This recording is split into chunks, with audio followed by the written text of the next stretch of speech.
दोस्तों, सबसे पहला ज्योतिर्लिंग है सोमनाथ ज्योतिर्लिंग, जो कि गुजरात के सौराष्ट्र जिले में है। ये वही जगह है जहां पर एक पौराणिक कथा के अनुसार जरा नाम के एक शिकारी ने भगवान कृष्ण को तीर मारा था और यहीं पर भगवान कृष्ण ने पृथ्वी का देह रूप में त्याग किया था। ये जगह प्रभास तीर्थ के नाम से भी जानी जाती है। इन सब के साथ इस जगह पर ज्योतिर्लिंग का होना इस जगह की खूबसूरती और हमारे श्रद्धा भाव को और बढ़ा देता है। अरब सागर के किनारे बसा ये ज्योतिर्लिंग सिर्फ भारत ही नहीं बल्कि पूरी दुनिया में फेमस है। विदेशों से भी सनातन धर्म पर विश्वास करने वाले लोग इस ज्योतिर्लिंग के दर्शन के लिए आते हैं। 12 ज्योतिर्लिंग में सबसे पहला स्थान रखने वाले सोमनाथ ज्योतिर्लिंग की कहानी अपने आप में बहुत ही आकर्षक है। पौराणिक कथा के अनुसार कहा जाता है कि राजा दक्ष प्रजापति की 27 बेटियां थी और इन सभी की शादी चंद्र देवता यानी कि चंद्रमा के साथ हुई थी। चंद्रमा अपनी सभी पत्नियों से बहुत प्यार करते थे, लेकिन वो सबसे ज्यादा प्यार रोहिणी से करते थे, जिसकी वजह से उनकी दूसरी पत्नियां अक्सर उनसे नाराज रहती थी। एक दिन मायूस होकर सभी बेटियां अपने पिता राजा दक्ष प्रजापति के पास पहुंची। दक्ष प्रजापति की सभी बेटियों ने अपना दुख अपने पिता को सुनाया, जिस पर दक्ष प्रजापति बहुत नाराज हुए और उन्होंने चंद्रमा को समझाने की कोशिश की। उन्होंने कहा कि चंद्रमा के लिए उनकी सभी पत्नियां बराबर हैं और उन्हें सभी को एक जैसा ही प्यार देना चाहिए। लेकिन चंद्रमा रोहिणी के मोह में थे, तो उन्हें कुछ और दिखाई ही नहीं दे रहा था। जिसके बाद राजा दक्ष प्रजापति ने गुस्से में आकर चंद्रमा को श्राप दे दिया। दक्ष प्रजापति ने श्राप देते हुए कहा कि उन्हें क्षय रोग हो जाए, जिससे कि दिनों दिन उनकी खूबसूरती कम होती चली जाएगी। दक्ष प्रजापति का श्राप सच साबित हुआ और धीरे धीरे चंद्रमा की रोशनी और उनका आकार छोटा होने लगा, जिसकी वजह से धरती पर चारों तरफ हाहाकार मच गया। ऐसा लगने लगा था कि इस दुनिया से चंद्रमा की मौजूदगी खत्म हो जाएगी। चंद्रमा भी अपना हाल देखकर बहुत दुखी हुए। इस श्राप से मुक्त होने के लिए वो भगवान ब्रह्मा के पास पहुंचे। तब भगवान ब्रह्मा ने कहा कि उन्हें भगवान मृत्युंजय यानी कि महादेव की आराधना और भक्ति करनी चाहिए। इससे उन पर लगा श्राप पूरी तरह से खत्म हो जाएगा। दोस्तों, अगर आप हिंदू पौराणिक कथाओं पर ध्यान दें तो उसमें प्रकृति और भगवान का अद्भुत कनेक्शन देखने को मिलेगा। जैसे अर्थ यानी धरती माँ, सन यानी सूर्य देवता, मून यानी चंद्रमा देवता, वाटर यानी जल देवता, एक्सेट्रा। पूरी दुनिया में स्पिरिचुअलिटी यानी अध्यात्म को जानने की चाह रखने वाले इस भारत भूमि पर जरूर आते हैं। इस पर आगे और बात करेंगे। चलिए हम अपनी कहानी को आगे बढ़ाते हैं।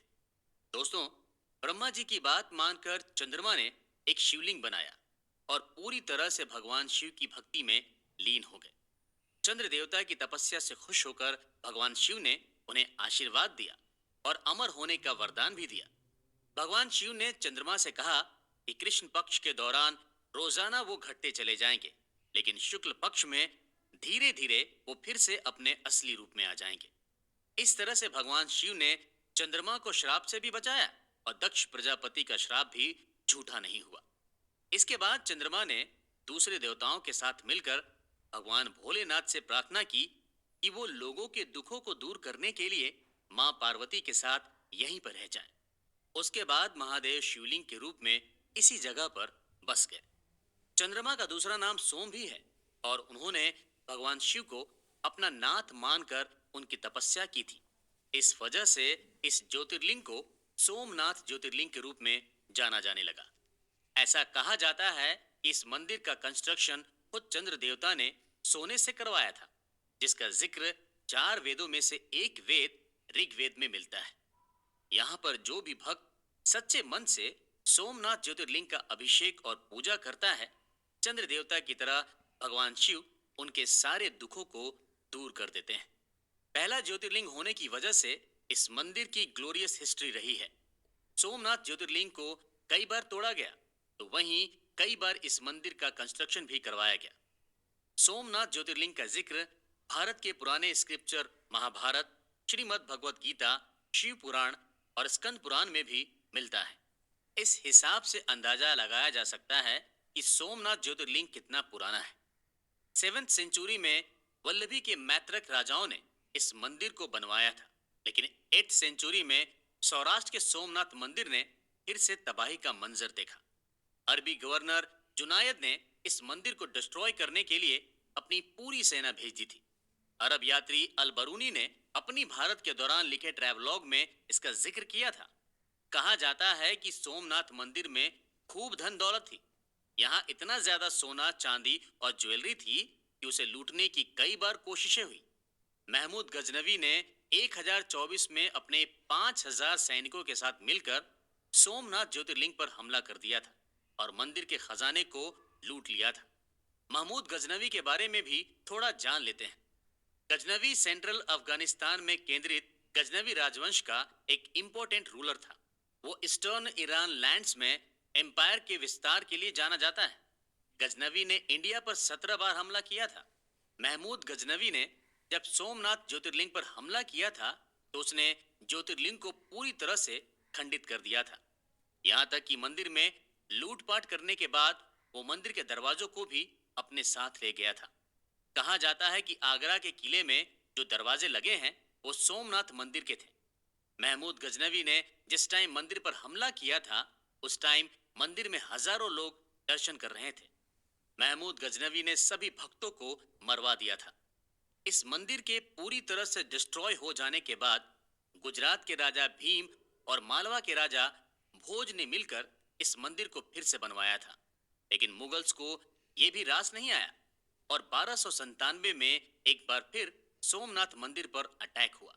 उस वक्त दिल्ली सल्तनत पर अलाउद्दीन खिलजी का राज था और उसने गुजरात को अपने कब्जे में कर लिया था, जिसके बाद 5वीं बार सोमनाथ मंदिर को गिरा दिया गया।